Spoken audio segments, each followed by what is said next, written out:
Safety is paramount in an active lifestyle. A lot of people get into fitness, receive an injury, stop exercising, and don't come back.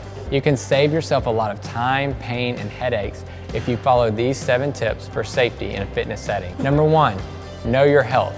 You should talk with your healthcare provider before starting a new fitness routine and use that information when deciding your exercise program. Make sure your blood pressure and blood sugar levels are within appropriate limits before beginning, and be sure to take into account all of your health conditions and their symptoms. Consider medications you're taking and their side effects. You can talk to your doctor or look up the different experiences people with your disability have had while exercising. Number 2, find an exercise buddy. Exercising with a friend or trainer is a fun way to stay accountable.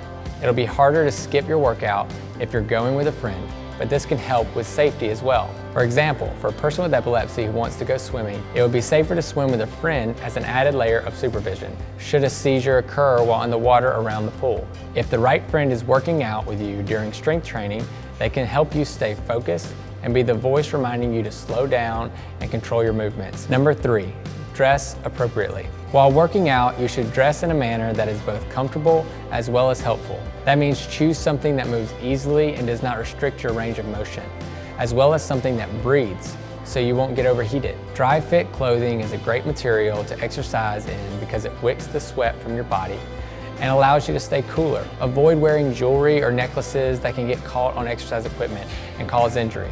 You should also take into account what type of exercises you'll be doing, as well as the environment you'll be in, as that may also influence your clothing choices. Number 4, use correct form.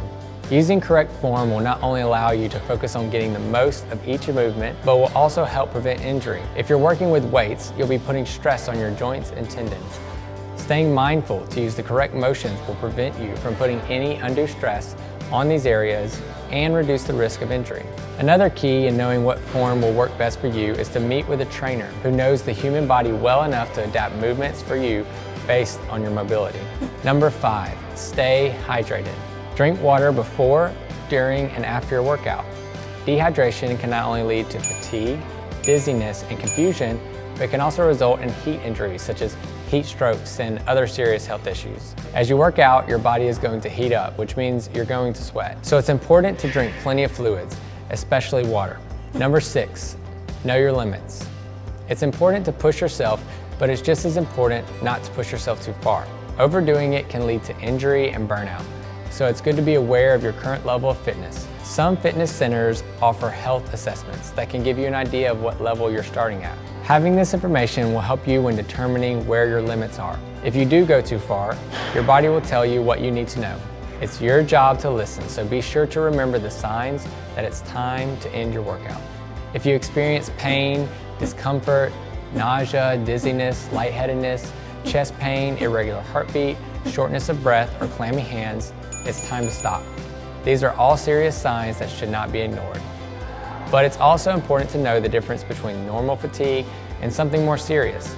For example, while working out, you should notice a warm burning sensation as you work your muscles. But if you experience sharp stabbing pains, you should stop. Number 7, get plenty of rest. Try to consistently get 8 hours of sleep each night, especially if you're strength training. If you're doing intense exercise or lifting, your body will need time to repair and regenerate from your workouts. Next up, we'll get into some common exercise terms so you'll know the lingo when you hit the gym.